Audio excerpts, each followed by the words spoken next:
Good morning. Last class we studied about the general requirements of the insulating materials. Today let us study about the properties of insulating materials. The properties are classified as electrical properties, mechanical properties, thermal properties, chemical properties and physical properties. Let us see what are the electrical properties.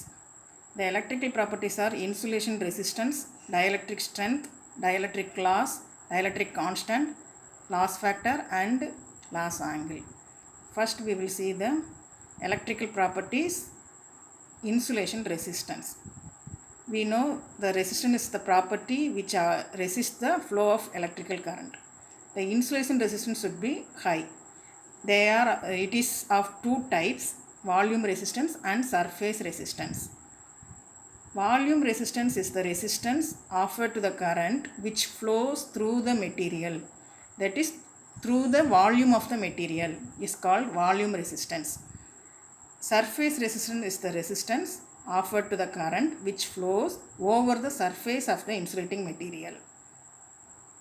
What are the factors affecting the insulating resistors?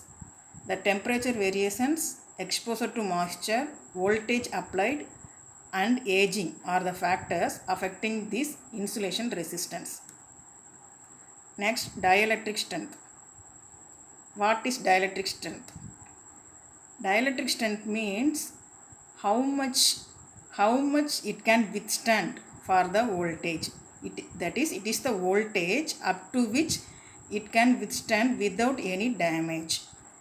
It is defined as the minimum voltage which when applied to an insulating material will result in the destruction of its insulating properties. That is, it is the minimum voltage at which the deterioration takes place. It is starting at this voltage is called dielectric strength, or it is also defined as the maximum voltage that the material can withstand without any damage.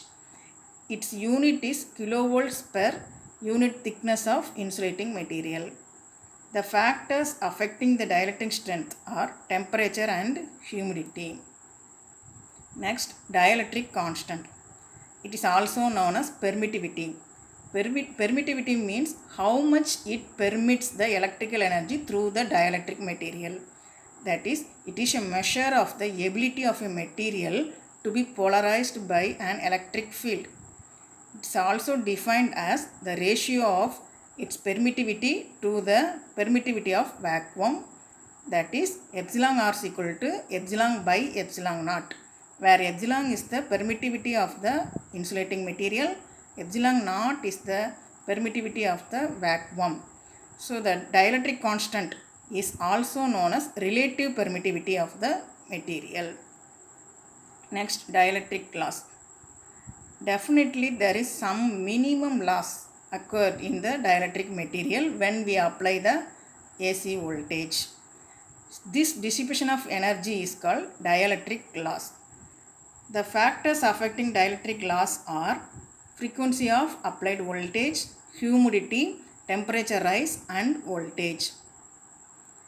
Next, loss angle. What is loss angle? So, a pure dielectric acts as a capacitor. We know that in a capacitor, the current is leading the voltage. So, the phase angle between voltage and current is accurately 90 degree. But due to some dielectric loss, this theta will not be 90. There occurs a loss angle. The loss angle delta is equal to 90 degree minus theta.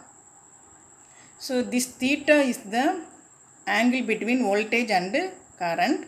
Delta is the loss angle.